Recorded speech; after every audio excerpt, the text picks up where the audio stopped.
Episode 9.8, February's month end. A quick reminder of the setup, and we've got a new ohme smart charge cable which works with the Octopus Agile Tariff, so the car charges when the price gets below a certain rate, and then it stops when it goes above that.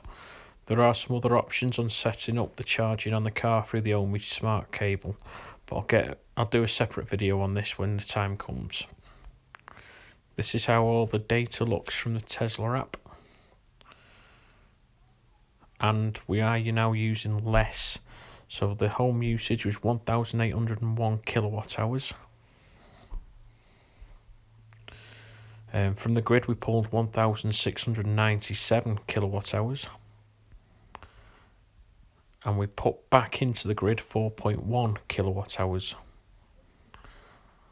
From the solar, 164 kilowatt hours generated, which is a little bit over twice what we generated last month. And from the Powerwall we pulled 378 kilowatt hours. Looking at January to February, you can see the usage is getting a lot lower now the sun's getting better, and the efficiency of the Powerwall, we had 434.1 kilowatt hours to the Powerwall and 378 kilowatt hours out, and the efficiency is 87.01%. The Powerwall has been behaving very differently over the last week or so, where it's only been charging to 70%, as you can see here, and then the sun's charging it up, followed by the discharge. And the two steep curves downwards are the boiler kicking in and out, and then the cooking's in between the two.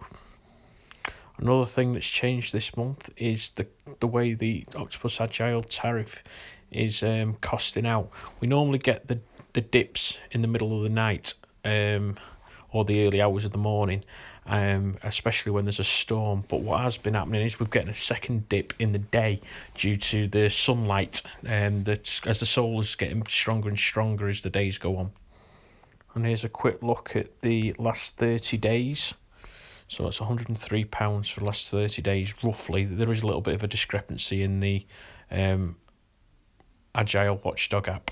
I am doing some weekly costs and usages within the channel, so if you'd like to see more of them, please like and subscribe. We've been 28% self-powered for the month, and 7% from the solar and 21% from the Powerwall.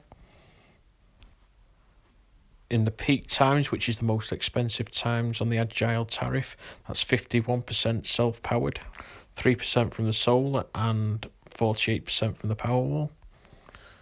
In the partial peak, we're 37% self-powered, 24% from the solar and 13% from the Powerwall.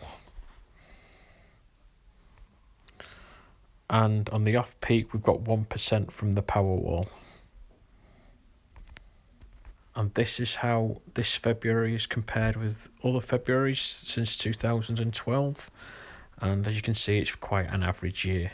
Not as good as last year at 221.2 kilowatt hours. I took 3 screenshots again, one from the beginning of the month, one from the middle of the month, and one from the end of the month, just so you can see how the energy is being reduced, especially from the boiler. In this particular one at the beginning of the month, we didn't use the boiler last thing at night. Again, this can change on a day-by-day basis based on how hot it is.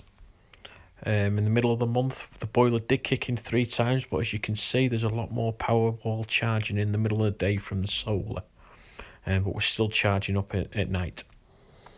On the last day of the month, the Powerwall is charging up less through the night, and also the boiler didn't kick in at 3 till 4 o'clock, so this allowed the Powerwall to cross over into the next day.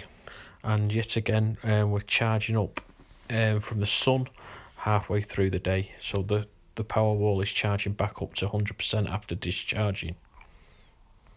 We've also had quite a lot of energy going into the energi Eddi device. Thanks for watching for this quick overview of the month end, and please like and subscribe.